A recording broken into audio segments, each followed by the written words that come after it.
Jack और Emily को उनके दादा दादी ने उनके जन्मदिन पर उन्हें एक लकड़ी का खिलौना बॉक्स उपहार में दिया और साथ में हाथों से लिखा हुआ एक पत्र भी दिया जो उस बक्से की उत्पत्ति के बारे में बताता है और उन्हें इस बक्से को एक साथ खोलने के लिए प्रेरित किया।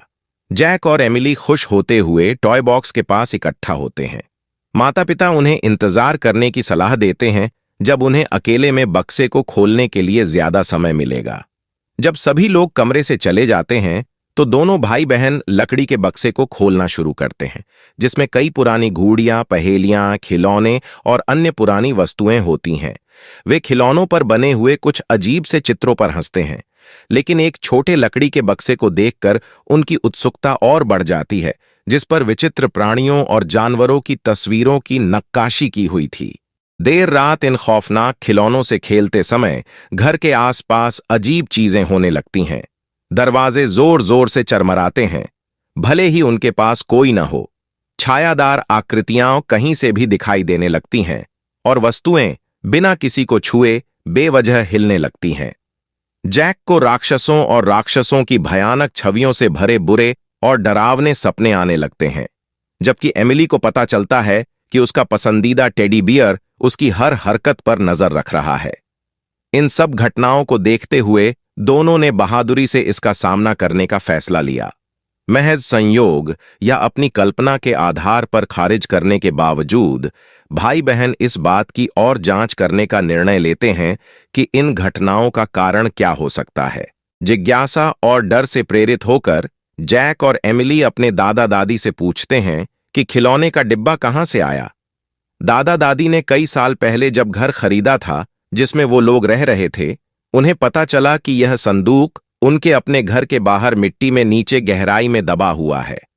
उन्होंने खुलासा किया कि लकड़ी के संदूक में उन बच्चों की हड्डियां थीं जो कई हजारों साल पहले शहर में फैली एक रहस्यमय महामारी के कारण मर गए थे।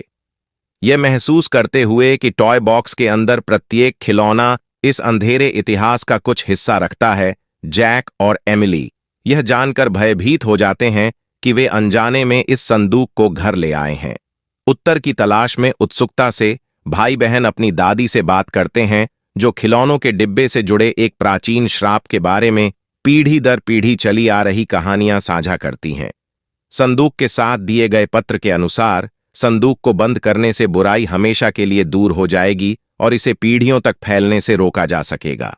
खोने के लिए कुछ भी नहीं बचा होने पर जैक और एमिली को श्राप के पीछे के रहस्य को उजागर करने का एक तरीका खोजना होगा, इससे पहले कि यह किसी और को अपना शिकार बनाए। हालांकि बुरी आत्माएं अपने प्रयासों के प्रति अविश्वसनीय रूप से शक्तिशाली और प्रतिरोधी साबित होती हैं।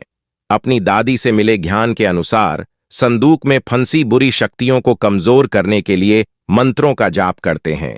जैक और एमिली शक्ति और मार्गदर्शन के लिए ईश्वर से प्रार्थना करते हैं और उनसे बुराई के खिलाफ उनके साथ लड़ने के लिए कहते हैं। ईश्वर से प्रार्थना, दृढ़ संकल्प और विश्वास के माध्यम से जैक और एमिली ने लकड़ी के बक्से को ताला लगाकर बंद कर दिया और उस संदूक को नदी में फेंक दिया और महामारी के कारण उन मरे हुए बच्चों की आत्माओं को मुक्त करने के लिए ईश्वर से प्रार्थना करते हैं। इस तरह जैक और एमिली अपने आप को और अपने परिवार को श्राप रूपी लकड़ी के बक्से से छुटकारा दिलाने में कामयाब हो जाते हैं। अपने पोते पोती की बहादुरी के लिए आभारी दादा दादी जैक और एमिली दोनों को कसकर गले लगाते हैं। इसी के साथ सब लोगों ने कसम खाई कि कभी भी कोई अनजान वस्तु को घर में कभी नहीं लाएंगे।